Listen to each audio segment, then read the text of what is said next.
colleagues are joining us on the plenary session. So welcome to the end of what for me has been an incredibly exciting morning, and a very quick morning actually. The time flew. And I can't wait for a bit of pizza. We did discuss pizza quite extensively in one of the sessions, which has been very good.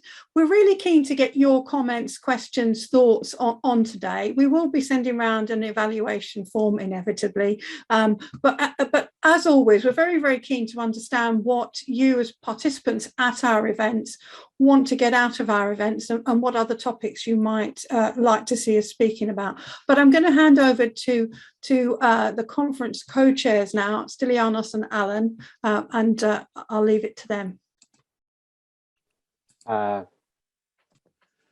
Linda, could you please, I would like to share my screen. Would you give me permissions to share my screen? Apologies, Stylianos, I thought I had, but have I now? Is it working now?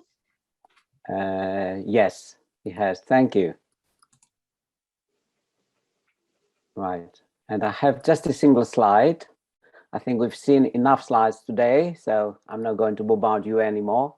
But just briefly, a couple of things before I pass on the tribune to Linda. Just a couple of things to mention about today's event. A very exciting event, very, very incredible set of presenters, very lively conversations with very good audience participation. So a couple of things I want to say, and I won't keep you for very long. So what we are seeing, I think, in online and distance education, we witness some changes, and these changes are far-reaching, and they go beyond the obvious mention of COVID-19. I'm glad that COVID-19 was not the central focus of Edith Impact, was not the central focus of this morning, but we cannot avoid mentioning COVID as a disruptive force, of course, but also interestingly, there seems to be quite a lot of silver linings there, and COVID played an important role as a catalyst. So we had four parallel threads, four threads there in this morning, and all of them were very significant. There was the from student to professionals thread there, and there were some very interesting points there about upskilling the workforce and meeting the needs of the digital culture future in terms of digital competencies, and also a very interesting discussion about using an appropriate framework to address employability needs for a diverse student body. And this diversity in this particular context, it was diversity in terms of work experience, because quite often we take for granted that students that come to a distance learning online environment are people that do not have any work experience at all. Also, there was the design and assessment thread. And I think what struck me there, beyond the very interesting discussions about design assessment, is in a way we're reassessing two relatively contested assessment methods.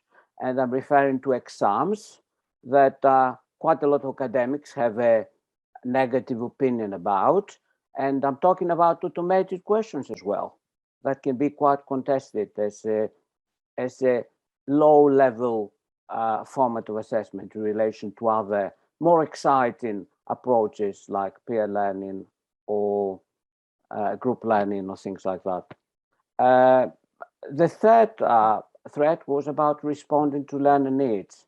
And I thought there were some very interesting positions there about revisiting the notion of critical pedagogy, where technology fits into that. Also, very much relevant to the context of the distance learner, and to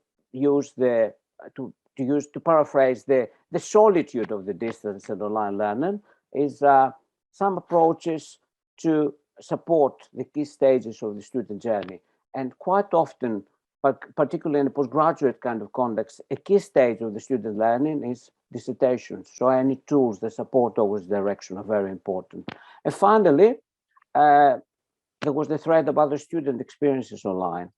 And I thought what was very significant over there was the use of, or the exposure of the student voice.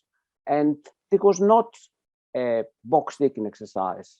There was a thorough, a very sincere investigation, or the set of investigations, because we had from two sets of speakers, about bringing in the student voice and allowing the student voice to inform design, to inform decisions the universities are making about strategies, assessment strategies, for instance, or inclusion of online resources to support student learning. So I think a very good morning, and it's an overall theme about online and distance education as a whole environment that provides increased efficiency supporting students, great responsiveness to learning needs, and also an efficient and a flexible learning environment for allowing students to learn, not only on their own speed and place, but in a valid, pedagogically set up. Thanks a lot. Over to you, Linda.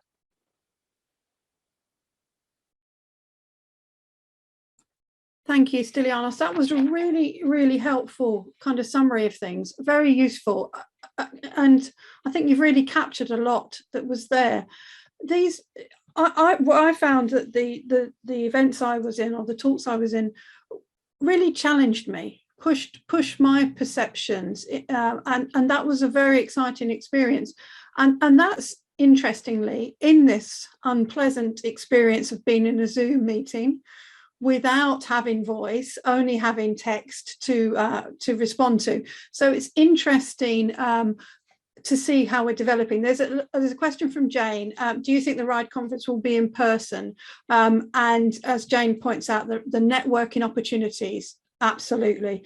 We hope that our RIDE conference will be blended, if that's the right word, or hybrid. We really, really, really hope that lots of us will be in Senate House, in the building, able to meet and talk and so on, but we will definitely make sure that we have the opportunity for an international audience who've started to really attend the CDE events to also join through streaming.